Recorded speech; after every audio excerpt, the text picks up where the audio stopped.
Yang jelas memang upaya untuk menyingkirkan Habib Rizik Syihab dan FPI sangat terlihat jelas. Ya, sangat terlihat jelas sejak kedatangan atau kepulangan Habib Rizik dari Arab Saudi tanggal 10 November yang lalu.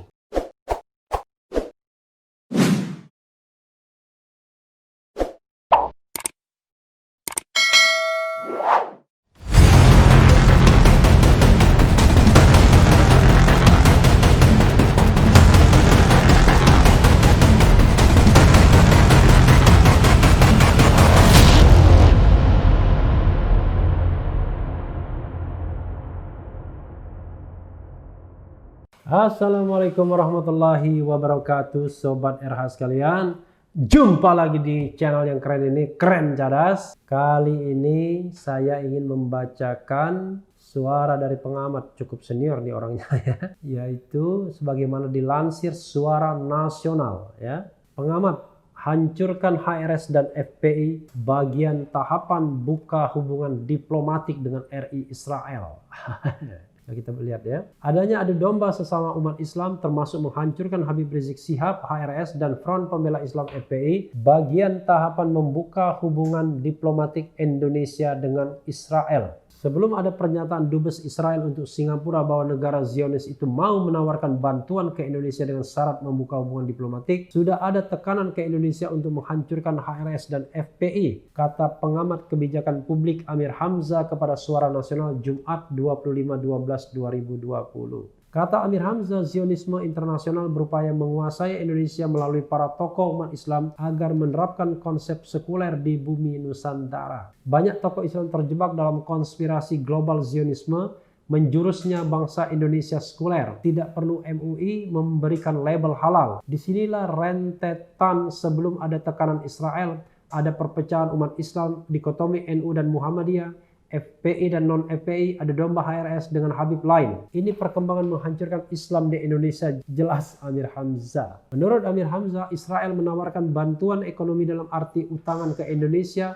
karena mengetahui pemerintahan Jokowi tidak mempunyai cadangan kas negara. Cina yang memberikan utangan ke Indonesia juga mengalami masalah keuangan di dalam negeri, ungkapnya. Tekanan Israel terhadap Indonesia, kata Amir Hamzah, disebabkan kelemahan pengelolaan negara serta tidak memiliki sistem pertahanan yang baku. Indonesia tidak menerapkan sistem pertahanan rakyat semesta sehingga ketika ada tantangan di tingkat global tidak bisa merespons. Begitu juga peluang menghadapi tantangan global, kata Amir Hamzah. Selain itu, Amir Hamzah mengatakan secara formal Indonesia belum memiliki hubungan diplomatik dengan Israel. Namun secara tertutup kedua negara ini membuka kerjasama terutama bidang ekonomi, pertanian, bahkan pelatihan intelijen. Legalisasi perdagangan Indonesia dengan Israel dilakukan tahun 2001 lewat surat keterangan Menteri Perindustrian nomor 23/MPP/01/2001. Surat yang dikeluarkan pada masa pemerintahan Presiden Abdurrahman Wahid itu masih berlaku hingga kini.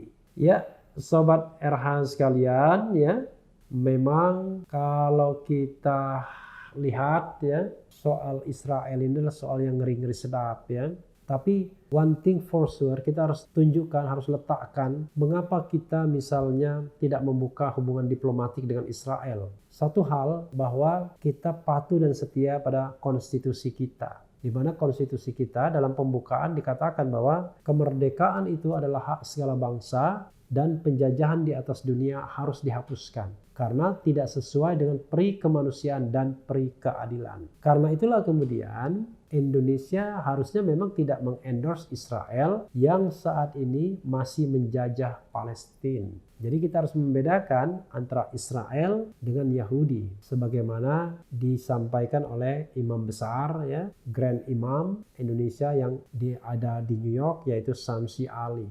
Kepada Yahudi, kepada orang kita bisa berkomunikasi karena sama makhluk Tuhan Allah Subhanahu wa taala. Tetapi ketika kita bicara mengenai negara Israel, maka kita bicara mengenai entitas bernama Indonesia dan entitas negara bernama Israel. Jadi bukan antar manusia lagi, bukan human relationship lagi, tapi sudah state relationship. Dan dalam hal ini negara kita sudah menegaskan dan menggariskan bahwa kemerdekaan itu adalah hak segala bangsa, dan oleh sebab itu maka penjajahan di atas dunia harus dihapuskan karena tidak sesuai dengan peri kemanusiaan dan peri keadilan. Dan ketika Israel masih menjajah negara Palestina, ya, terlepas dari pro dan kontranya, maka kemudian tidak ada justifikasi bagi Indonesia untuk membuka hubungan dengan negara penjajah. Harusnya begitu sikap kita terhadap Israel, terlepas dari soal yang terkait dengan keyakinan, dengan agama dan lain sebagainya.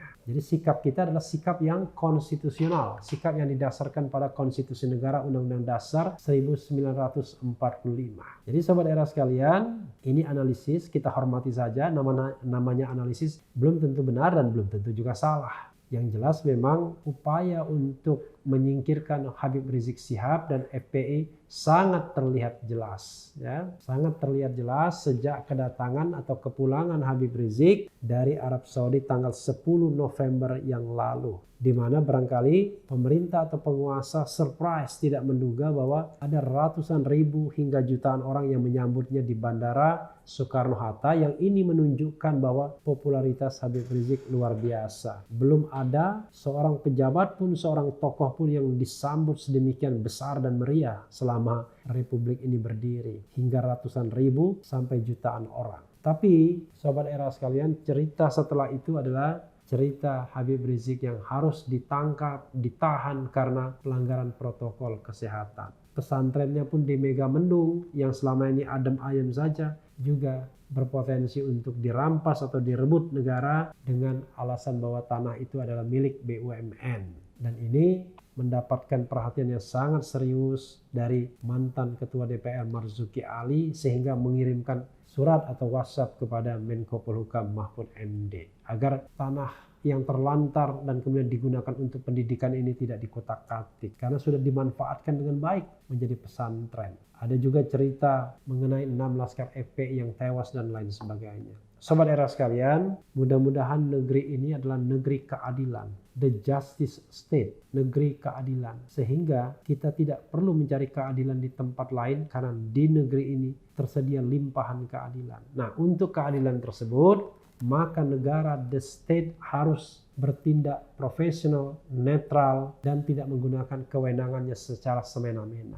Jadi betul-betul menggunakan kewenangan dan kekuasaannya di jalur konstitusional. Dan mudah-mudahan tidak menjadi monster kekuasaan yang bisa menarget orang, bisa memenjarakan orang dengan dalil yang bisa dibuat kapanpun. Sobat era sekalian, mudah-mudahan kita tidak bersedih karena negara ini menjadi negara yang otoriter kembali. Kita menginginkan negara ini adalah negara yang gemah ripah lo jinawi, baldatun thayyibatun wa rawun ghafur. Jadi mudah-mudahan Presiden Jokowi dilimpahi rahmat oleh Allah Subhanahu wa Ta'ala untuk membuat negeri ini menjadi negeri yang tentram bagi semua pihak, bukan negeri yang hanya memperhatikan golongan tertentu dan menginjak golongan yang lain. Bukan hanya presiden yang memperhatikan para penyokong dan pendukungnya, tapi at the same time mengabaikan kelompok-kelompok lainnya di masyarakat. Padahal ketika disumpah Presiden Jokowi menjadi Presiden Republik Indonesia, bukan presiden relawan atau presiden kelompok atau golongan tertentu. Demikian pula para menteri-menterinya. Mereka adalah menteri untuk seluruh rakyat Indonesia, bukan menteri kelompok dan golongan tertentu yang kalau disentil sedikit maka kelompoknya langsung mengadukan kepada pihak kepolisian. Seolah-olah bahwa pejabat-pejabat tersebut milik golongan, milik kelompok, bukan milik semua kita. Sahabat era sekalian, mudah-mudahan udara bersih, udara sehat tetap berseliweran, ya, tetap bisa kita hirup di alam kemerdekaan Indonesia ini. Yang penting tetap di channel ini, karena di channel ini Anda akan dirayu, ditipu, dibaperin, dicecar, diuber pula di jalur khusus. Karena channel ini adalah channel yang mengancam, memeras, dan membenci. Jangan lupa subscribe, like, comment, and share.